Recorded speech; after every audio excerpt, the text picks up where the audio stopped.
Friends, we're in our last message of our Servolution series. Before I start, I just want to thank you so much for your prayers while Ainsley and I were away. Over the next few weeks, at some point, we'll find a moment just to share with you. We had the opportunity to work with an underground church for the whole time we were there, developing leaders, and we'll tell you a little bit more about that. But I just wanted to take an opportunity to say thank you so much for the prayers. We so appreciate it. When I was 5, my family lived in Brampton, Ontario, and our church was Kennedy Road Tabernacle. Anybody here familiar with Kennedy Road? KRT. All right, nobody. All right, that doesn't matter. It had quite a kids program, this huge room. Before kids' churches became very, very popular, it was this huge room that we would meet with every Sunday. And like most churches in that time frame, there was Sunday school first in smaller classrooms, and then you go to kids' church. And so this one Sunday, my parents had brought me to church, went to Sunday school, and there was a unique moment because rather than staying in the class, our teacher took us on, said that we were going to go on a little trip. I thought we might go to the big open room where we'd be getting prizes and seeing puppets and all that kind of thing. But they took us to the sanctuary. And this was going to be a special Sunday school moment. And so we're all sitting in the sanctuary. The pastor at the time was a guy by the name of Ron Hembry. And I'll never forget sitting there and thinking, this is the most boring Sunday school class I've ever been part of. Just the true blue feelings of a kid. And so I'm sitting there and I'm like, man, they thought this was a good idea. We should have stayed in the Sunday school classes. That would have been so much better. And so I'm just trying to bear through it. And I'm looking around the room. And then all of a sudden, Ron Hembry, the senior pastor, calls up a few kids. And he wants to interview them to find out what they plan on doing with their life. And so you got to imagine that there are these kids in the room, all the Sunday school classes, and the sanctuary is fairly full with adults. And he goes to the first kid and he says, hey, what's your name? And the kid gives his name and he goes, and what do you want to do when you grow up? And the kid says, I want to become a pastor. And I thought to myself, you punk kid, that is the best answer ever. I mean, the truth is you probably don't even want to be a kid. You probably don't want to be a kid. Yeah, you want to be a kid. You probably don't even want to be a pastor when you grow up, but you just know. You knew that by saying that answer that everybody in the place would applaud you and ooh and ah and that you would be the loved kid on the stage. And so I had a little bit of resentment in my heart, a lot of issues. And so I'm thinking about that. And then the subsequent thought came just as quickly. Honest truth, I sat there and I thought to myself, I looked around, looked at the senior pastor, and I thought, who in their right mind wants to be a pastor when they grow up? Like seriously, it's got to be the most boring thing in the world. Who in their right mind wants to be a pastor?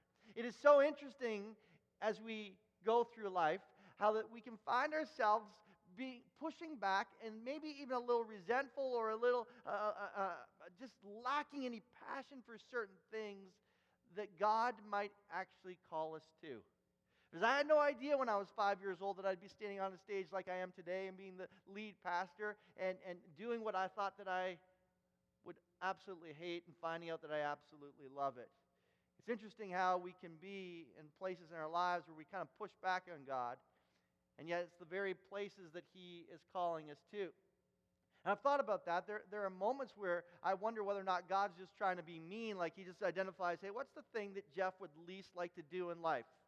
He'd least like to be a pastor. Okay, that's it. That's the one I want to give him because I'm a mean God. Sometimes we think that the things that God's calling us to is maybe some kind of punishment. That He's just trying to find the most negative and match us up with that. But the truth is that God knows what He's designed us for. He knows the things that He's put in our lives. And even in moments where things are undeveloped and we haven't matured in certain places, even as adults, God will often call us towards things that He ultimately knows will be the most rewarding for our lives. The most rewarding. But there was a period between that moment and the moment that I actually said yes. The moment where I saw this kid and I said, there's no way in the world I'd ever want to be a pastor, to the moment where I said yes.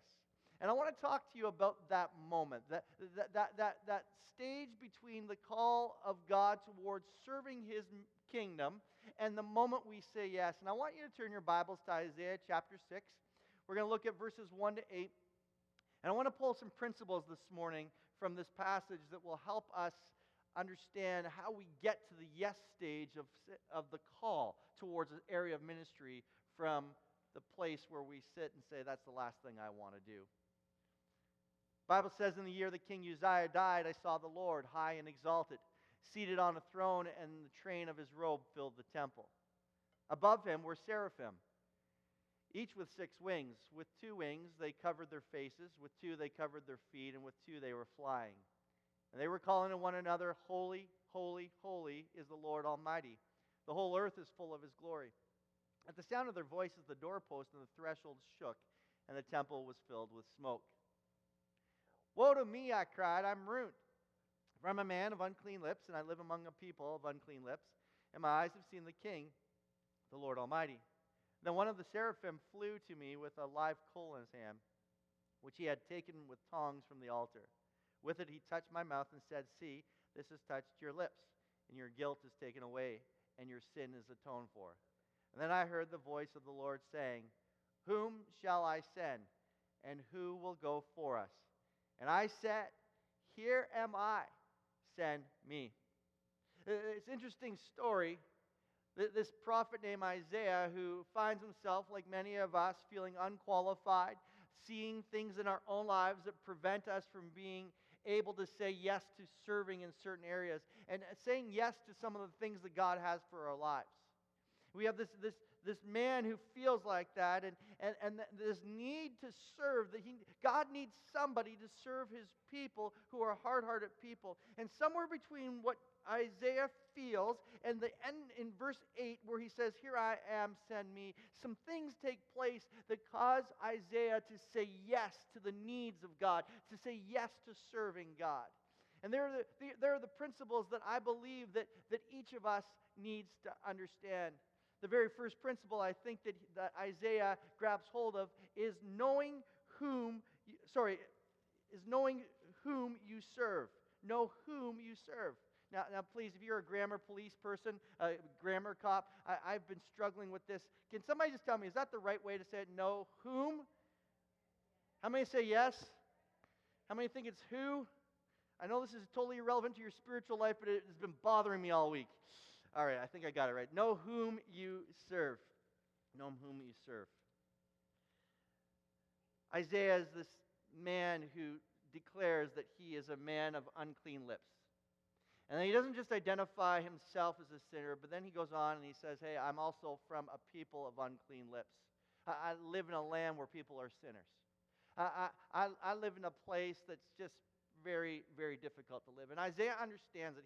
He understands what the people of Israel like, that they've betrayed God, that they have embraced other idols, that they have been unfaithful in their hearts, that they're living in a sinful place. And he hears at one point that God wants somebody to go to these people who are sinful, whose hearts are hard, who have ignored the law, who have just given up on all Moses' teaching, who are just completely steeped in sin. And as I'm thinking about this person named Isaiah, who knows that the people that God's needing a preacher for, the place of ministry that God is looking for someone to fill in, is not an easy position. I start to think about it, and I think to myself, why would anybody say yes to this gig? I mean, these people are so hard-hearted. These people are so sinful. And even God tells Isaiah that the message he's going to bring is not going to be super encouraging, that their hearts are hard, their ears are plugged, that they're far away from God. And I think, man, this is a terrible gig. Why would anybody say yes to this? I remember when I was in Jair's role, there was a church in our district that was going through some difficulties. They had a minor split. A group of people had left the church, had planted another church right in this small community. In fact, I actually think they booked a facility right across the road from the church. And it was just a terrible time. And I was talking to the youth pastor one day, and I said, How's it going? And he said, Jeff, it is the worst that you could ever imagine. So what do you mean? He says, we're in youth services. And our youth services are on the same night they have board meetings. And he says, we can hear the board yelling at each other while we're having youth service. He says, can you imagine, I've got all these community kids who don't know Jesus, we're sitting in our youth service, and we can hear board members who are supposed to be the godly leadership, and they're screaming at each other, I said, man, that's awful. He says, but the worst thing is not only are they screaming at each other, but they are so loud because they're meeting on the opposite side of the church. So here's the board on the other side of the church, and they're so loud that the youth room, and I know exactly where they were meeting, and then I know the distance, and it just seemed impossible, but these students could hear everything they were saying. And as I'm paying attention to this, I think to myself, who in their right mind would say yes to that? I mean, who would say yes to being the pastor of that church? I thought about the pastor who was leading at the time. I thought, man, that guy is a poor sucker. I mean, he must have not had any other opportunities. This is the only place that was available. And then I watched as when he transitioned, another pastor came in and said yes to it, despite all that he knew. And then there was a moment of transition where another pastor came in and they said yes to it. And I kept thinking to myself, why would somebody say yes to something like this? Why would someone say yes to such a problematic situation? And this is what I've come up with. There is no reason why anybody would say yes to it. And in fact, I don't actually believe that any of the pastors that came said yes to it. And I don't believe that Isaiah was saying yes to the children of Israel. I think the principle is this, is that you say yes to God, not to the people that you're serving. That pastor in that church, he knew that it was difficult, but he wasn't saying yes to the people, he was saying yes to God. And Isaiah is in the situation where there's a preacher that's needed for the children of Israel, and he knows that their hearts are hard. He knows that they're full of sin, and he's not saying yes to the people. He's saying yes to God. And friends, this is so vital. When it comes to serving, you are not here to serve me. You are not here to serve our staff. You're not here to serve people in the church. You're not here to serve anybody but God. You have got to understand whom you're serving. In fact, the Bible tells us that at the beginning of this, Isaiah has a vision of God. In the year that King Uzziah died, I saw the Lord who was high and lifted up, and his train filled the temple. He is so overwhelmed. He's so overwhelmed that he sees the presence of God, that vision of who God is propels him into an area of saying yes to service. It propels him into being a servant in God's kingdom because he has a vision of God. You see, when you have a vision of God, you will say yes to the things that seem difficult because you're not doing it for the people, you're doing it for him. For friends, this is so important. I want to tell you, some of you have served in ministry, and the reason why you got out of ministry in church, in one of the areas of our church, is because somebody has offended you, or you saw the Mars on individuals' life. You saw something that just disappointed you and frustrated you, and you said, if that's the way it's going to be, I'm going to step back. But the truth is that when you are serving people, they will always let you down and you will always want to quit. But when you are serving God, when you've got a vision of who He is and you know whom you're serving, then it doesn't matter what people do to let you down. You keep serving because it's not about them, it's about Him. It's not about them, it's about Him. I want you to imagine this. In just a few months, we're going to be having our block party. It's hard to believe, but just in a few months, we'll have a block party. We need about 50, 60 volunteers at very minimum. So you get excited, you hear about it. We're going to serve 2,000 people in our city like we do each year. It's going to be fantastic. You're all geared up. You're this first time serving. You decide you're going to look after one of the air bounce areas. And in the afternoon, I happen to be going by. I just want to encourage our volunteers. And I go over to air bounce activity number 1. I start talking to volunteers, and I'm like, I just want to tell you how much I appreciate you. I just want to thank you so much. This is such an act of sacrifice. Just so appreciate this. And I just compliment. And you're like just over a little bit. You can hear it just out of the side of your ear. You're like, man, Pastor Jeff's going around encouraging people. And then I move on to another one. And I do the same, and you're waiting for the moment because you want to be recognized. You want the lead pastor to actually pay attention to what you've done and the hour that you've committed to rushing little kids who are chaotic through this air bounce activity. And someone gets my attention, and I start talking to them, and accidentally, just in case it ever happens, accidentally, I miss coming by your air bounce activity. And you're like, that does it. He encouraged everybody else. I mean, he encouraged that person. I saw the way they were handling kids. They don't even deserve to be encouraged. he encouraged him, and he encouraged her, and he encouraged this person, but not me. Oh, obviously I've got a problem, or he's got a problem with me. Oh, that does it. It's the last time I'm serving here at the block party. Oh, you know what? I'm not even sure I like this church anymore. I hear that there's another church down the road or across the city, and they treat their volunteers a lot better. And if that's the way we're going to be treated around here, I am done. I am moving on. You see, when it's about people, people are always going to disappoint you. If you're serving in a ministry for somebody else is always going to disappoint you. I do my best not to disappoint, but friends, you've known me long enough that there are moments I disappoint. But you are not here to serve me. You are not here to serve our pastors. You are not here to serve the people around you. You are here to serve God. You need to have a vision of God like Isaiah had. And when he said yes to God, to serving in the midst of a difficult ask, it wasn't about the people that he would be talking to. It was about the God that he wanted to please. And I want you to get a vision for God at the very beginning of this message, because it's God who propels us to serve. It's God who propels us, and we do the difficult things. We embark upon the difficult task because we've had this vision of who God is. Know whom you'll serve. Number two, not only know whom you serve, but secondly, remember your process. Remember your process. Isaiah says, "Woe is me, I am undone. I am a man of unclean lips, and I live amongst a people of unclean lips." I'm undone. I'm ruined. He has just had a vision of God. God's come in all His holiness, and he's caught a vision, and he's just overwhelmed. And then he hears this worship chorus, not of an earthly worship team, but of these angels who begin to cry out, "Holy, holy, holy. Holy, holy, holy."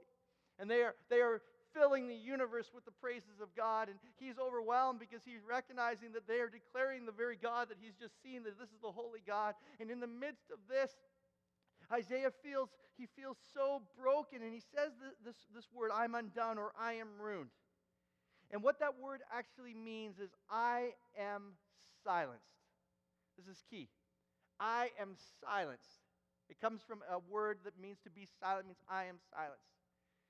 And Isaiah is saying, I'm standing before the living God. I see how holy He is. I hear how holy He is. But me, I'm a man of unclean lips. I come from a people who are so sinful. I shouldn't even speak. I'm completely undone. I'm completely silenced. I don't even have enough holiness in me to be part of the worship chorus, the worship team, and sing this song. I'm silenced. I feel like nothing. And in the middle of this moment of feeling unqualified, something so unique happens. Not God, but an angel, a servant, a ministering spirit, leaves the choir. He breaks out of the alto section, and he slips over to the altar, and he pulls out of his back pocket holy tongs. And there is these pieces of coal on the altar, and this angel takes a piece of coal, and he brings it to Isaiah's lips, and in that moment declares that he is no longer unclean, that his sin has been purged, and Isaiah gets transformed. Now pay attention. The process. He comes from a place where he says, I'm completely ruined. I can't even speak. To a place where he's saying, I'm willing to go. There's a transformation process that has happened. And the transformation does not come from God Himself. God doesn't get the coal from the altar. He sends a servant in the form of an angel to do it. And in that moment, Isaiah realizes something. That his process of transformation required that somebody would be willing to step into his life and do for him what he couldn't do for himself. This is so important. His process of transformation only occurred because somebody, something, some creature was willing to step up and do for Isaiah what he could not do for himself. And in that moment of seeing the angel being willing to serve Isaiah, he realized that his process of transformation involved a servant. And in that, he must have thought, if it's going to require somebody to bring about transformation, I need to be the somebody for somebody's process. I need to be the servant for another person's process. I don't know if you've thought about this, about your own spiritual faith shaping, about how you came to be where you are. But I'm pretty sure that God did not step into your bedroom in all his divinity and say, hey, I want you to give your life to me right now, and I'm going to teach you how to read the Bible, and I'm going to teach you the stories of the Bible, and I'm going to teach you how to worship. It wasn't God. There was a servant like the seraph. There was a servant who stepped into your process to help you get to where you needed to be. When I was a kid, I was at Lakeshore Pentecostal Camp, and we had an evangelist and a kids evangelist. I don't remember much about him. I don't know who he was. I remember that he had prizes, and I remember he had puppets. And that man, as those puppets ministered to me through that man, I know, I was saved through puppets. Saved through puppets. Gave my life to Jesus that night. I hadn't done a whole lot of bad things. The only bottle I was hooked on was a baby bottle when I was really young. But I had lived a pretty simple life. Not any bad stuff, but I remember the transformative moment where I said yes to Jesus and felt so clean because of the man with puppets. Then I needed to get nurtured. My mom did that. She poured into me, and my Sunday school teachers poured into me. Some of them I don't even remember their names. Some of the pastors that I had growing up, they poured into me. Some of the people in our church, I just watched how they'd serve, the ushers at the door, people who would be kind, people who would pray for the service. I just watched people, and they helped shape my faith. And then when I was a teenager, there was a group that came from our Bible college, from Eastern Pentecostal Bible College, a group of Bible college students, not even ordained, Pastor Nick. They had no rev in front of their name. But they got up and they sang songs, and they did a little preaching, and I remember they shared testimonies that morning. And as I'm listening to them, my heart's pounding. I'm like, their lives seem to reflect Jesus so much. That's what I want. And in that moment of listening to these servants just kind of testify and sing, it was the beginning of the call of God on my life to full-time ministry. They had an impact. They were part of my process. I was thinking this week about other things that were part of my process. My teenage years, worship was an important part of getting closer to Jesus. And we didn't have what we have today with these fancy screens and the LED projectors. We had something called an overhead projector. How many remember those days? Yeah. The overhead projector days were quite painful.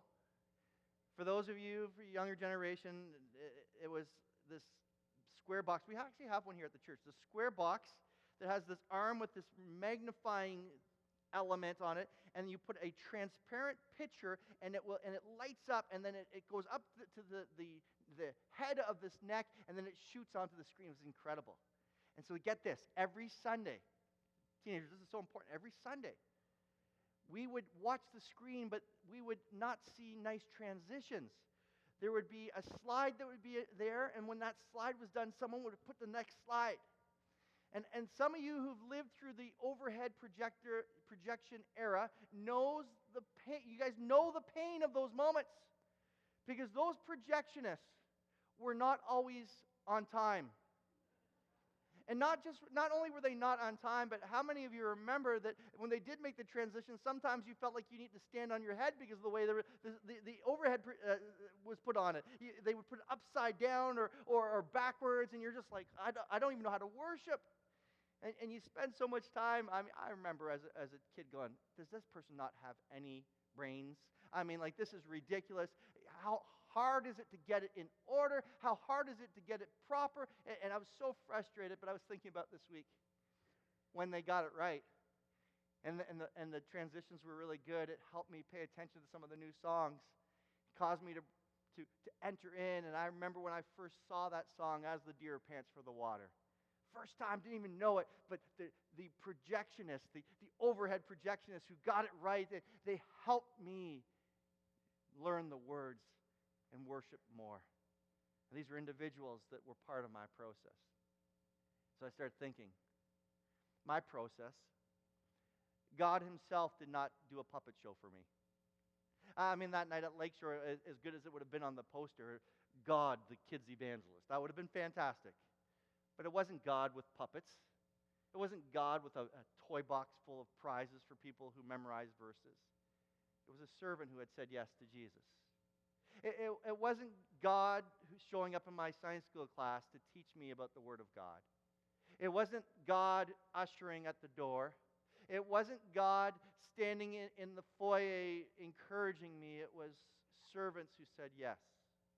It wasn't God when I was 16 years old or 15 years old standing on a platform testifying about his life. It wasn't God sitting behind a piano playing some music and singing and inspiring a 15-year-old. It was some servants. It wasn't God doing the overhead projector, getting it right. It was a servant. And each of those servants were part of my process. And it's so easy to forget the people who've been part of our process, but friends, who you are today is because of a process that involved people who said yes to Jesus. And the reason why Isaiah was willing to say yes to the call, yes to minister to the children of Israel, is he remembered his process. I felt completely unqualified, but a servant came with some tongs and went to a hot altar. I don't know the servant's name. It was just one of the seraphim. I don't know anything about this person, and I may never remember this person again, but that person, not God himself, that angel came and did something to transform my life for God. And I want to tell you something. There are people in this place who are in process and they need you to say yes. They need you to say yes to some of the things that you think are so insignificant. They need you to say yes to the overhead moments.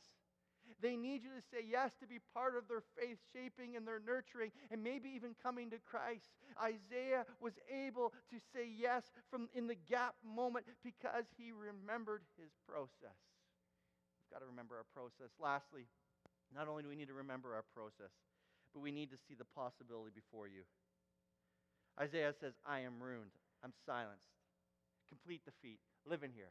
I don't know about you, but it's easier to live here than in the place of victory. There are so many moments I feel like I'm disqualified, that I just don't have enough giftings, or there's just something wrong with me, that I just got a problem, and I live here, and he's living here in the place of silence. I'm ruined. And then he gets to this place over here where he's willing to say, hey, God, here am I. Who are you going to send? Send me. I'll go. I'll be the preacher. I'll be the person saying yes to your call. And I ask myself, what gets a person from there to here? And I think that he understood.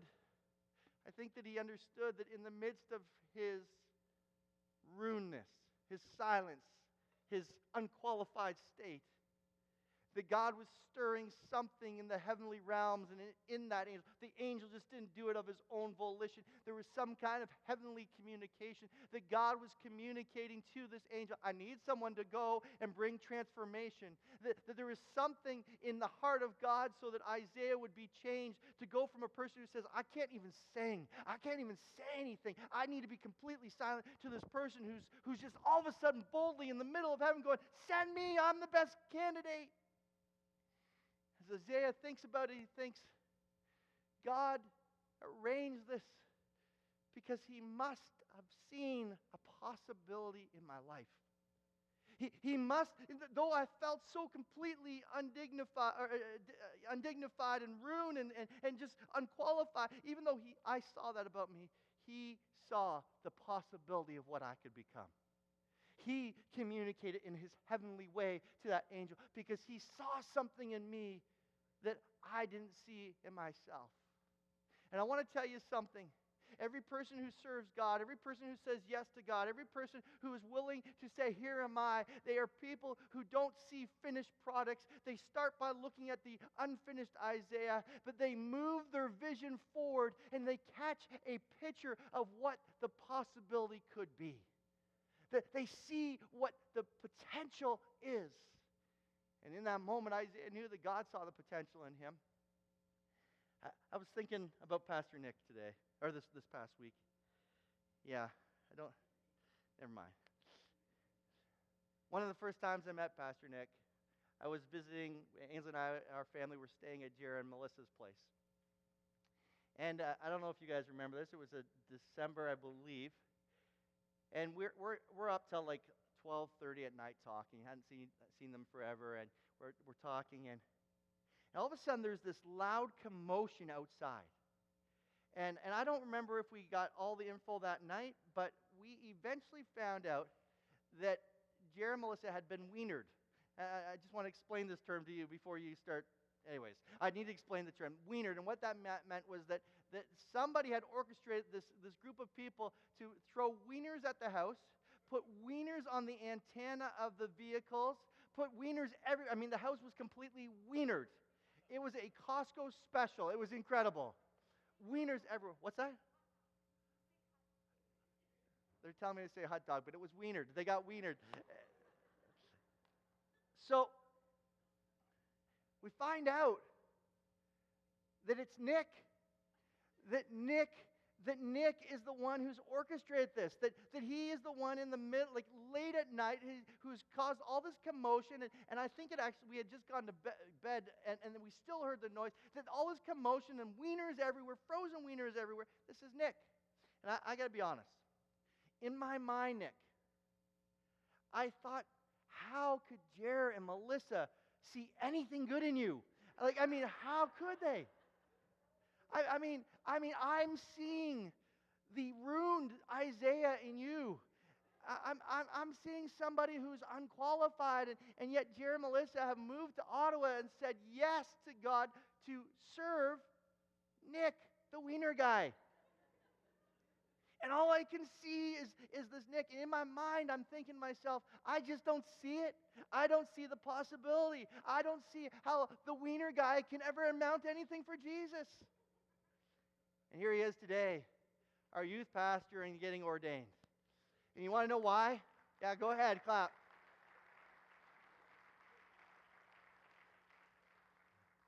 The reason why, I think, is because Jared and Melissa said yes because they saw the possibility in him. They saw the Isaiah over here. These two said yes to Ottawa and kept pouring into this young man so that he could become who God saw him to be. They saw the possibility. And you see, we never know. We never know what someone will become. Well, my leaders and my Sunday school teachers didn't know that the shy Jeff Hillier would someday be preaching to this congregation. We never know what someone will become. But when we say yes to God, to stepping into places of ministry, we step in and we have a vision of something greater that can be. We see the possibilities. Let me be really transparent. I remember when I first came here, it's almost 8 years ago. I remember being super excited, but then we would be in staff meetings and we'd be talking about some of the things we want to do, and we'd hit these walls of frustration. And I'd say to our staff constantly, I said, guys, this is a fantastic congregation. We may not be where we need to be, but in 10 years, we're going to look different than we do right now. I just kept seeing the possibility. Not that this place was bad, it was fantastic, but I just saw more. Now that I'm here for almost 8 years, there are moments where I see more of the negatives. You guys see more of the negatives in me, and frustrations definitely are part of leadership. And in those moments, I think to myself, I still see the possibilities.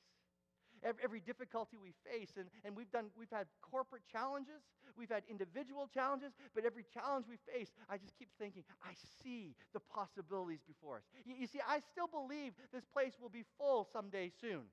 I still believe that people will come to Jesus in insurmountable packs of people. I still believe the Compassion Center is not just going to meet physical needs, but spiritual needs are going to be met. I still believe the kids are going to be transformed in our youth ministries, get saved and healed and filled with the Holy Spirit and called to ministry and become the next Nick Romaines. I still believe that our kids are going to be touched by the power of the Spirit of God. They're going to begin to have visions and dreams. They're going to feel called to ministry. They're going to start to share faith. I still believe that our impact is going to be fantastic.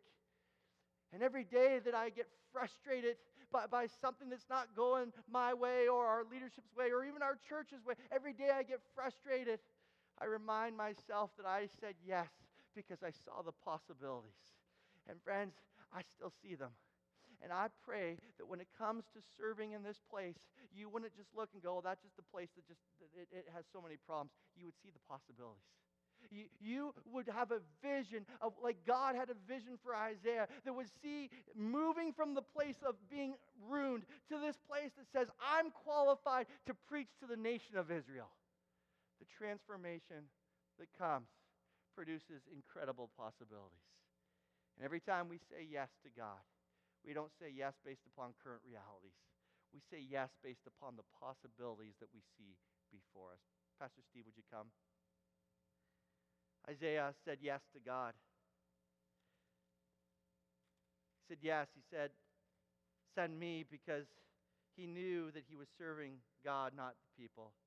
He said yes because he remembered his process, that there was somebody who had to be involved in his life in order for the transformation to take place. And he said yes because he saw the possibility. He saw the possibility of what could be. Jesus is hanging out with his disciples. Not just the 12, but 72 of them. And it's a leadership meeting, and he's calling them together, and they're about to be launched out into some significant ministry. And so he's looking around this gathering, and he sees some of the best of the best. And I imagine as he's looking in the faces, he's thinking, man, that person's so gifted. They can do so much for me. And he looks over and goes, how did I get that person on my team? They're so good. He looks over and sees another individual, goes, man, they may not have the upfront skills, but what's inside of them is overwhelming. And he begins to look around at the 72 that are before him. And he is so thankful for what he has. 72. He's about to launch them out into the ministries that are needed. And then he pauses for a second. He kind of just looks beyond the 72. And he looks out and he sees the land, and he realizes that the needs are overwhelming. In the midst of having an incredible leadership team, an incredible group of volunteers, he looks past them and he says, guys, I need you to do something. I need you to pray that more people will say yes to the call. I need you to pray that God will send more people because the harvest is ready. I need you to pray. I need you to pray because we need more volunteers. We need more volunteers because there's so much work to be done. He's got the best group in front of him, but he's saying, please pray because we need more. It's the same thing that happened in heaven. In Isaiah chapter 6, God's looking at the nation of Israel. I've got this great worship team, but I need a preacher. I need more. I need more. You see, it seems to be the perpetual need of God for more people to say yes to the call, to say yes to the need. You see, for Isaiah, it wasn't a specific, hey, you're the one. It was a need presented, and Isaiah said yes to that. So, here, friends, as we conclude this series, let me land the plane. We have a great group of volunteers in this church, and I'm so thankful for every single one of you. There are times it bothers me beyond anything you know that I don't get enough chances to say thank you. But today I want to say thank you for all that you do. From every person who runs the sound, to the media, to our ushers, our greeters, people helping out with communion, our compassion center, our kids ministry, our youth ministry. I am so thankful. You are the 72. You are, and you're the best at it. But I look out and I say we need more. We need more because God's got this great big dream. And He's saying the harvest is ready, and we're making some traction through some significant things like the Compassion Center. And Church, we're about to launch into an area, and we're believing for hundreds to come to Christ. We need more. We need more. And you're sitting here today, and maybe you haven't found a place of ministry. I'm asking for you to hear that God's heart as He's saying, who will go to this area for us? And I'm praying that you will think about the vision of God. Remember your process. And see the possibilities and say, God, it's me. I'll usher. I'll help out in the kids ministry because I believe that they could become the greatest generation to do something for God. I'll say yes to Pastor Nick and help out in youth ministry. I'll serve communion. I'll be on the counting team. I'll do security. I'll help out at Church. I'll help out Compassion Center. I'll be part of the outreach team. I'll say yes. If you you've got an area of ministry, I thank you, but there are so many who just need to find one. I want you to bow your heads and close your eyes just for a moment. You have a card on your seat that Pastor Steve spent some time this week putting there. I'm going to ask you just to grab it. There's a number of ministries on there, and they're not even all there, but there's a lot.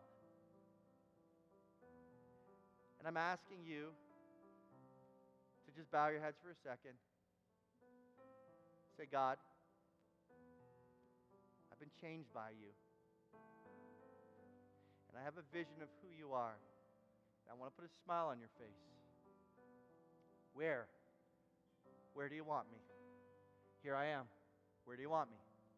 Where do you want me? 30 seconds, just bow your heads and just let the Holy Spirit direct your heart to some area in our church.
All right, I'm going to invite you to stand. Prayer team, would you just slip to the front for a few moments? When the service is done, our prayer team is going